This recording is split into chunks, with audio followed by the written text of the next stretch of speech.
Monsieur le maire, avant de passer sur les décisions municipales, j'avais deux remarques à faire, s'il n'y en a pas plus de mes collègues. Sur la décision numéro 87, 88 et 89, qui renvoie également à la délibération numéro 40, donc je ferai une seule intervention pour accélérer le traitement de notre conseil municipal. Cela concernait le Wake Up. Oui. Et donc, j'ai bien conscience que c'est un collectif de jeunes qui a été renouvelé après le Covid. Je voulais juste attirer la vigilance sur la programmation des artistes et les paroles qui peuvent être données par rapport aux forces de l'ordre. Ceci étant dit, ça n'enlève rien au service et je les félicite, notamment le pôle jeunesse, sur l'action qu'ils ont menée, un travail d'événement post-Covid qui était très attendu par les jeunes et qui a été une réussite. Un concept justement pour que nos jeunes puissent faire la fête sans alcool ni substances illicites. Donc bravo au service au service de la jeunesse ainsi qu'à la police municipale qui encadrait cet événement. Petite vigilance toutefois.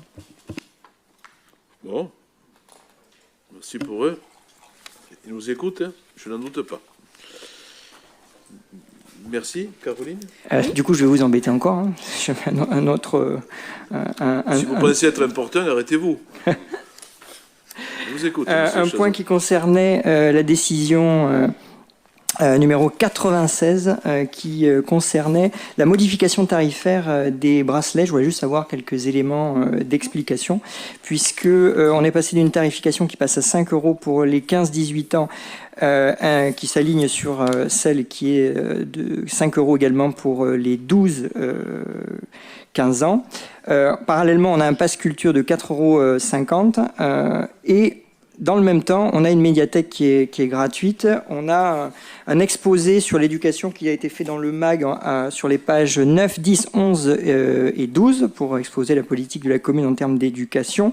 Je voulais avoir des précisions sur la cohérence politique et la logique dirigée en termes d'éducation, puisque au vu des éléments que je viens de vous apporter, est-ce que est-ce que les jeunes payent, est-ce qu'ils ne payent pas, le financement par rapport aux traditions, puisque ça renvoie également à la délibération numéro 42, donc j'interviendrai pas non plus en 42 pour faciliter le traitement. Donc est-ce que vous pouvez exposer un peu plus cette logique? Est-ce que c'est Madame l'adjointe à la culture et aux traditions? Est-ce que c'est Monsieur l'adjoint aux solidarités à la jeunesse ou à l'éducation? On a l'impression qu'au niveau de cette politique, il n'y a pas forcément d'accord entre vous et de cohérence. Mais peut-être que vous allez pouvoir m'expliquer tout ça. Allez. Madame Moulin-Trafort, Paty, nous t'écoutons. J'aurais aimé, au demeurant, une question plus simple parce qu'elle est assez vaste. Je peux la reformuler si vous voulez. Non, mais je vais tenter d'y répondre. Je vais tenter d'y répondre, donc, notamment sur ce qui a l'air de vous inquiéter le plus. Il y a un point 42 quand même sur les bracelets tout à l'heure, mais on peut en débattre maintenant. C'était pour faciliter la fin de séance pour Monsieur Ganimard, pour pas qu'on s'éternise trop, donc je le proposer maintenant. Si vous désirez connaître la raison pour laquelle cette année les bracelets de la fête votive sont passés à 5 € au lieu d'une gratuité qui était auparavant mise en place, la raison en est très simple. L'année dernière, nous nous sommes rendus compte que nous avions une frange de population qui était les 12-15 ans qui souhaitaient avoir accès aux courses camarguaises. De fait, l'année dernière, nous avons proposé un bracelet gratuit pour ces 12-15 ans, de façon à ce qu'ils puissent avoir accès aux courses les après-midi dans nos arènes. La situation a évolué d'une façon à laquelle on ne s'attendait pas, à savoir que nous nous sommes retrouvés avec, je vais dire des enfants, parce que 12-15 ans, ce sont encore des enfants, avec des enfants qui ont défilé pendant les 9 jours de fête à venir chercher des bracelets, à les perdre, à les rendre, à rentrer dans les arènes pour 5 minutes, puis revenir chercher un bracelet. Donc ça a été très compliqué pour nos services de gérer, on va dire, cette population d'enfants pendant la fête votive. Et donc, l'idée a été de dire que finalement, ces bracelets, si on les faisait payer 5 € pour cette frange de population, qui au demeurant n'est pas une somme extraordinaire pour avoir accès à 9 jours de courses camarguaises, eh bien, ces enfants, ils feraient très certainement beaucoup plus attention et on n'aurait pas ce turnover permanent au niveau du service. Donc, une décision a été prise en ce sens, après concertation avec les jeunes et autres.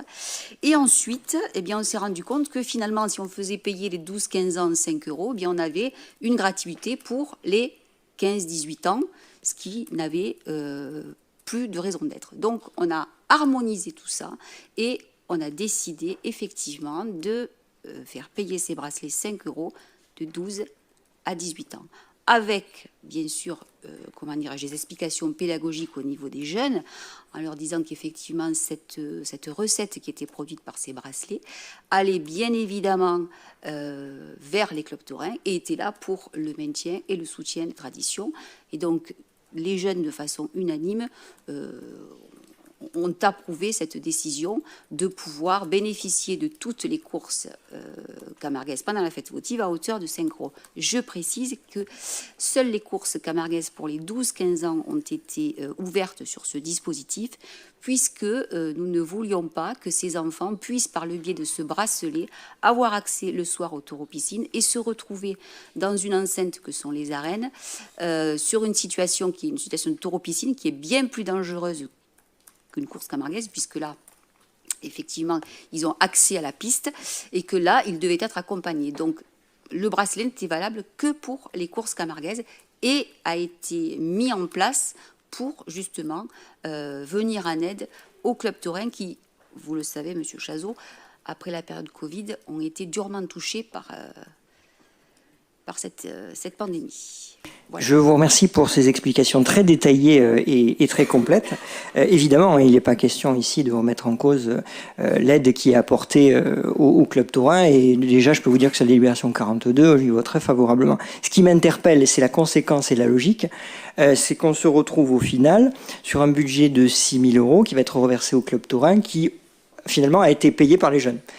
Donc ma remarque au niveau de la cohérence de la politique de la commune, c'est si on est en faveur des traditions d'une part et en faveur de la jeunesse d'autre part, sauf erreur de ma part, sur le financement des bracelets, ça revient à peu près à plus les différents passes au niveau culturel, on est sur 15 000 €. Sur la reversion en question au club taurin, c'est 6 000 €. Je pense que c'est des sommes, au regard du budget total de la commune, pour se prononcer en faveur à la fois de la jeunesse et des traditions qui auraient pu être prises en charge dans le budget.